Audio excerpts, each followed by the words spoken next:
Americans, what is the ultimate no-no when visiting your country? Haggling the pizza delivery driver. It happened to me more than it should.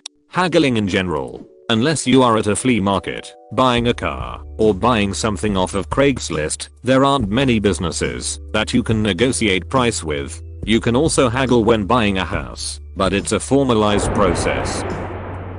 Our plumbing is great. There is no need to toss your used toilet paper in the trash can. Just never ever flush your feminine hygiene products, no matter what that box says. Or the flushable wipes, because no matter what they say they are not really flushable and will clog the crap out of the toilet. Getting out of your car when you get pulled over could potentially end your life. What to do if you are pulled over? Turn the engine off. Put your open hands in a clear line of sight so it can be quickly verified that you're not a threat or reaching for something that can be used as a weapon. This applies to passengers as well. Words to say good morning / afternoon / evening. Words not to say am I being detained. Whether he asks for a license and vehicle registration before or after telling you why you were pulled over isn't really important. What is important is that before going for either of those, you let him know exactly what you're doing.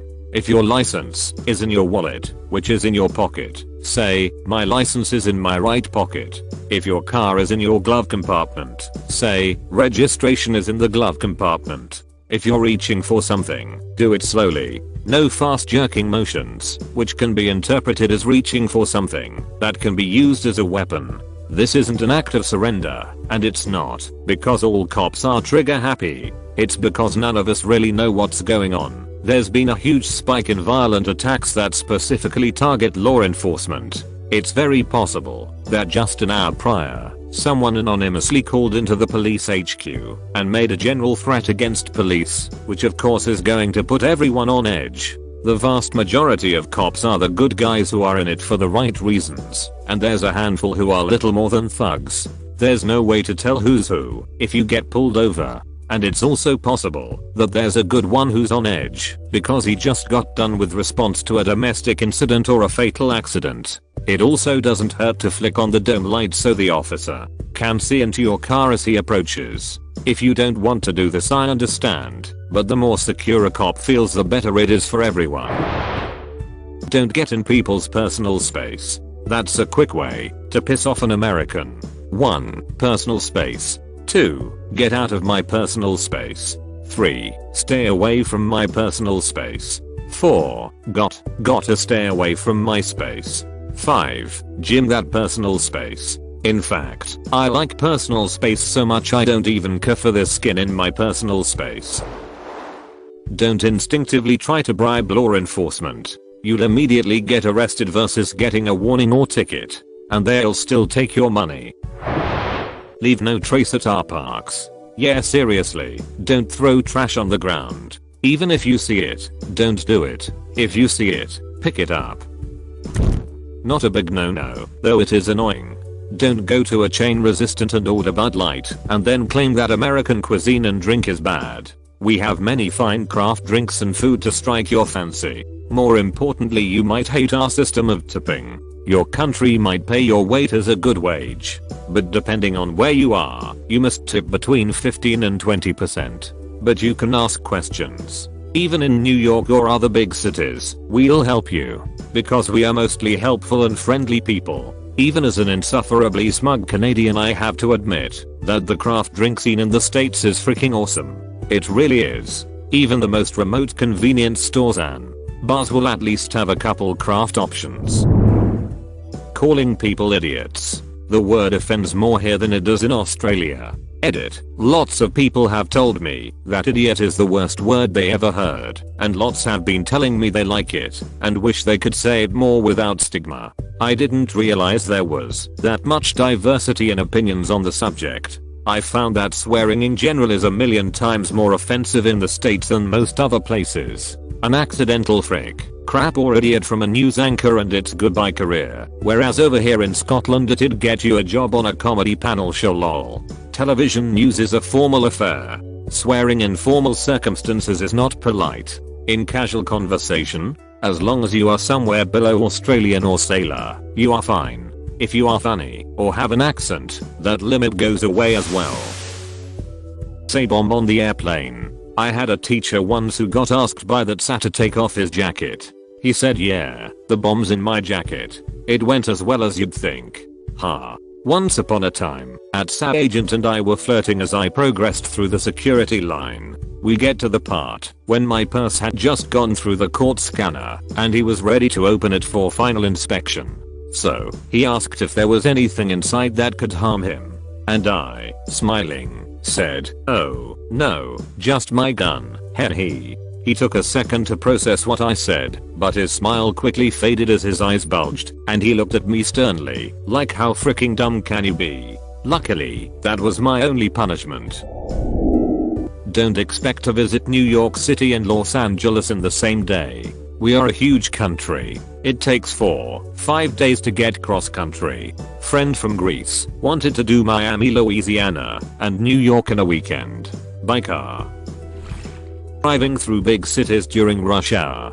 Don't drive through small cities during rush hour either. I live 20 miles from a small city that has traffic that should be in a city 10 times its size. I think that bad traffic is a matter of perspective. I live and grew up in Atlanta, Georgia, so I'm used to the hellish traffic that we have. My girlfriend is from Asheville, North Carolina. When we first started dating, I drove up to visit her, and we were driving around Asheville during rush hour. I was thinking about how light the traffic was, and suddenly my girlfriend just lets out this frustrated groan and complains about how bad the traffic is. She has since moved down to Atlanta with me. It took her a few months to get adjusted to the traffic. Before that, I thought that she was going to require therapy. Don't come in and start talking about how various things about America are stupid and backwards. It's the same as insulting someone's family. Only family members can do that, and even they will get defensive if someone else does it. This is a good idea, no matter which country you're visiting and where you're visiting from. Unless it's the UK. We just laugh and go, yeah, I know. Not a no-no, but it's important to understand the wide variety of cultures within our own country. Someone from the South, Alabama, South Carolina, Texas etc. will have a very different life experience, accent, and different opinions than someone from New England/New York, even from state to state within those regions. For example, take someone from Louisville, Birmingham, and New Orleans and you'd see a noticeable difference in accents, mannerisms, culture, etc. San Francisco, Chicago/Milwaukee, Houston/El Paso, Philadelphia/Pittsburgh. All very different to each other, but considered part of the same region. It all depends on where the visitor is from. I feel like there are 3 good safe bets though. Make eye contact, sparingly though, and smile, lots. Respect people's personal space. Most Americans didn't grow up packing into subways and buses like sardines. Up your personal hygiene game. We don't like even natural smells here. Please do not drive on the left side of the street. It causes a bit of confusion and could potentially lead to a severe accident. What about the middle of the road? That would seem like a good compromise. No, I personally think it is safer to just drive on the pavement, sidewalk. Don't know why any other drivers haven't thought of it sooner. There is literally no traffic and only a few people. It makes perfect sense. If you're prone to road rage, don't involve another driver. You never know who is ready to run you off the road or shoot you for flipping the bird, etc. Never get out of your car to approach someone aggressively. True, my husband had someone take a dislike to him on the road one day on his way to work. He followed him aggressively the entire way there. Luckily, my husband works in a federal facility with a gate that only allows in those with a pass. The road rage asshole did a quick 180 and zoomed away. But imagine if my husband had to park in a public lot. Scary. I don't remember why my high school English teacher told us this story, but apparently her ex-husband once killed someone in a similar situation. There was some road rage, and this other car with 4 guys in it followed her and her ex all the way to their house. This was late at night. When the 4 guys got out of the car and walked onto their lawn, the ex pulled a gun and shot one of them. The other 3 ran away. It was eventually ruled self-defense. Leaving your child, especially an infant, unattended in an automobile. Even if you are only going to be away for a few minutes, and even there is no apparent danger from heat that day, it is still considered very seriously by the authorities and you may face criminal charges and be separated from your child during the investigation.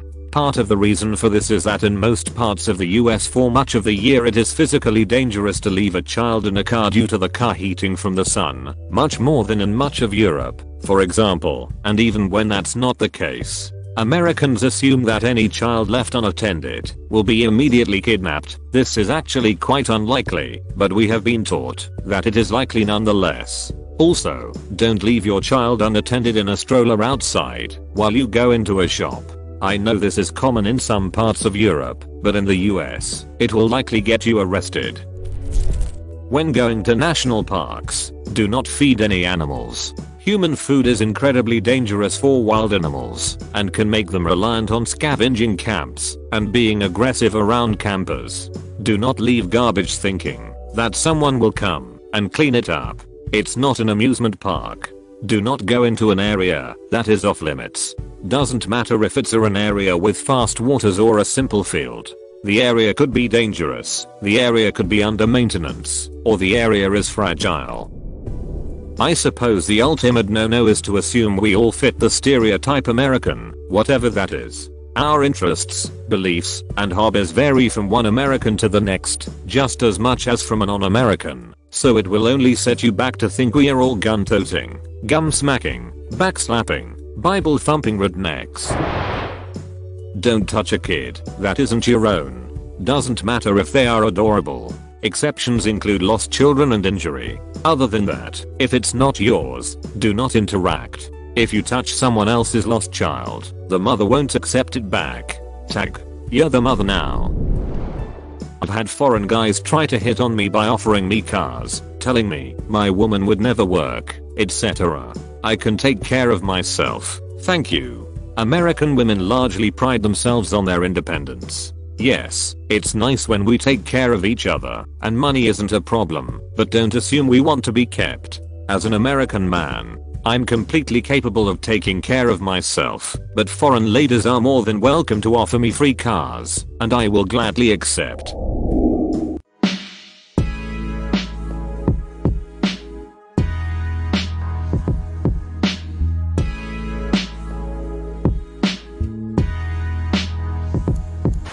Being in the way, especially in large cities. Don't stop in the middle of the sidewalk to look at something.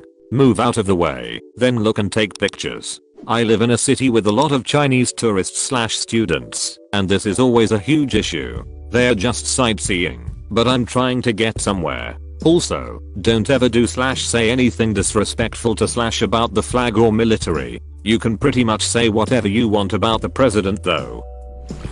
Don't argue about guns. The subject of guns and gun control is almost entirely unique with regards to the United States. It is one of the most complicated, complex, nuanced and multifaceted issues that the American public has considered, and there are not many other issues that approach it in terms of how impossible it is to get a perfect solution. There are many in America who hold a variety of different opinions on it. The debate spans politics, ideological positions, sociology, economics, law, resources, public health and so on.